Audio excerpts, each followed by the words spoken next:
So recently, I saw this when I was filling out, some raffles for the SB4s, which you guys need to subscribe to the channel because I'm always updating you guys on all the raffles you can enter, all the launch procedures. Make sure you're getting these hot shoes for retail. But as I was doing the raffle, I realized you could do EQL Premium. And if you're not familiar with EQL, I don't even know what you want to call it. It's basically like a platform that stores run their raffles through, and they make it very legit, and they bot protection, all that. So it's a really secure way to do raffles. So if you do enter a raffle and it's a EQL raffle, just know, you're in better hands than just a regular raffle, and people can just spam entry, all this. But the EQL Premium, what it does is that, let's just say you miss out on your pair. So let's say I put in for a size 13 for the SB4s.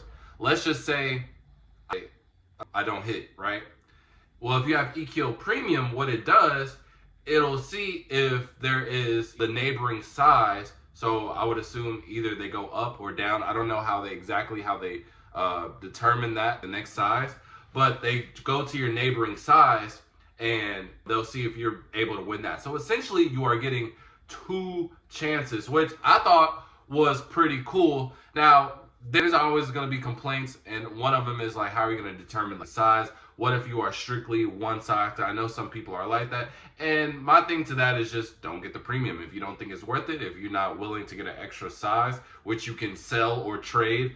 But anyways, some people just don't think outside the box. But what if we brought that to sneakers? Do you think that would be something that someone is interested in? Because over the years, everybody just has a disappointment with sneakers. It feels like, whether it's fair or not, I'm not going to get into that debate. Because me personally, I think sneakers, the reason why it's so hard to win on sneakers is because the majority of people, the only thing they know is sneakers.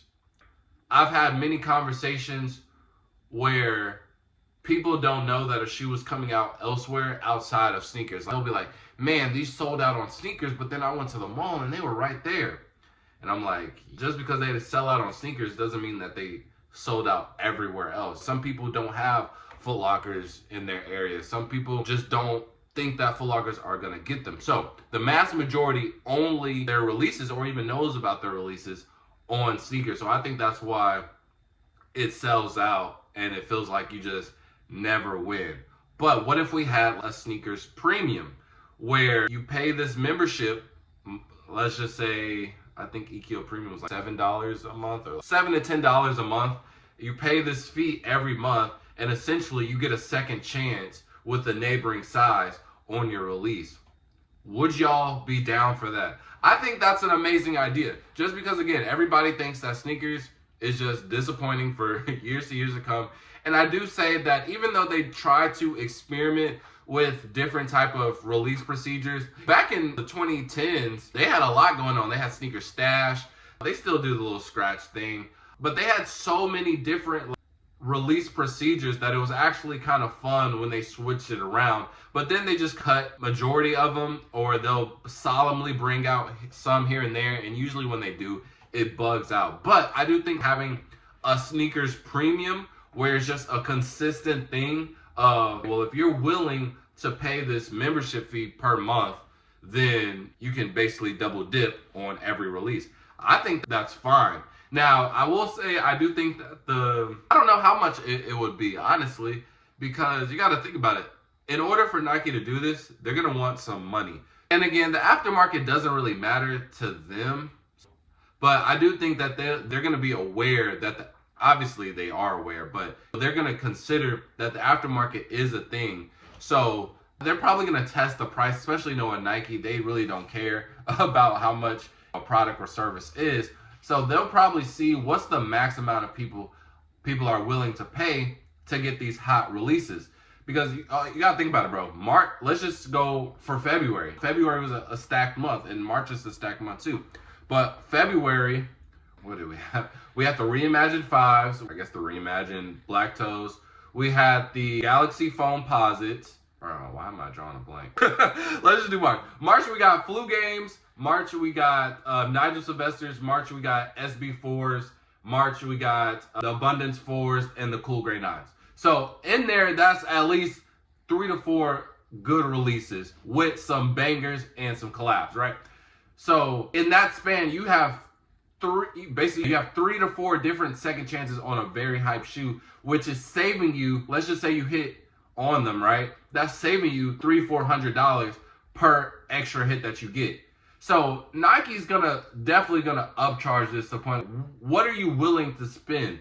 Now again, it's gonna be tricky because every month isn't gonna be packed, even though February, March, back-to-back, very good months. January, however, wasn't really a packed month. All we had was Black Cat 3s and Travis Scott's. The Zoom Fields, which I feel like both were fairly easy to get.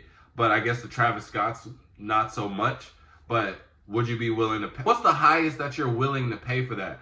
Honestly, the highest that I would do, but also at the same time, this is my profession. So if I'm doing from a reselling aspect, the most I would pay would be like $50.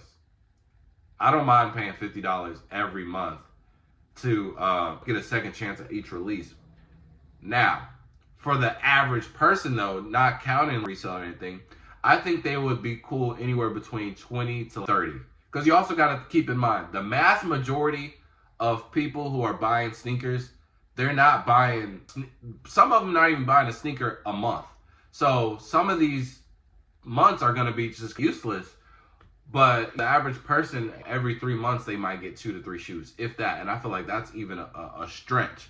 So it's going to have to come in some type of compromise. There's definitely a lot of logistics, but I do think that would be an interesting thing. Another thing that I saw on the internet, this was a long time ago, where they had a double or nothing type of thing. But this one is different. It was basically like you enter in the raffle, and if you don't hit, you have a chance to pay. So you pay the price up front, and it's double or nothing.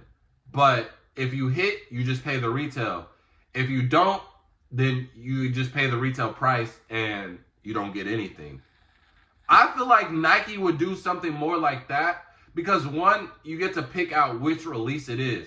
So it's not forcing anybody to do anything, because I do think that it'll be really hard to convince the average person that buys a shoe every 3 months to pay a $30 or any type of money per month to get a double chance on a shoe. And they're like, bro, I'm not even buying shoes for those. I don't think this is worth it.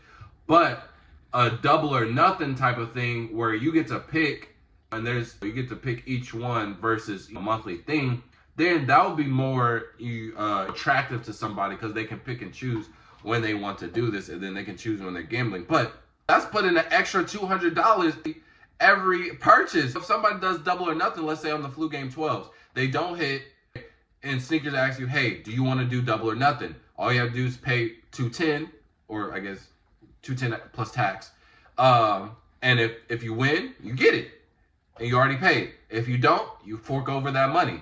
Now, again, this is probably be leading to a lot of gambling, but I don't know. I think Nike, in the business aspect of it, I think they'll go that route versus a premium type of thing, because it's just really hard to promote to that just average consumer. The reason why it works with EQL is because if you're entering an EQL raffle, more than likely you're a sneakerhead of some sort. You're consistently buying some shoes in some form or manner. Maybe it's not 2 to 3 a month, but you're definitely tapped in to the sneaker game above just the, you know what I mean? So I think that would be an interesting concept. I do think that overall, whatever method that, if they even choose to change it, I do think that there does need to be some type of change.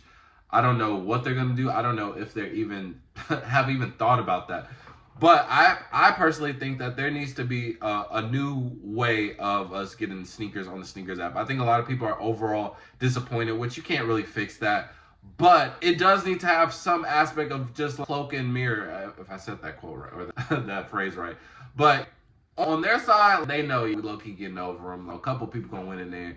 But to us, it's like, dang, I feel like this was fair, and if I didn't win. But now, as currently, it's just like, man, I never went on sneakers. And I've seen a lot of people in the comments like, man, I always try on sneakers, I never hit. Man, I don't even do sneakers anymore. I just wear my slides. I've seen a bunch of comments like that. So I think it's time to switch it up a little bit. But you guys can let me know in the comment section below, how would you feel about the SNKRS Premium? How would you feel about the double or nothing?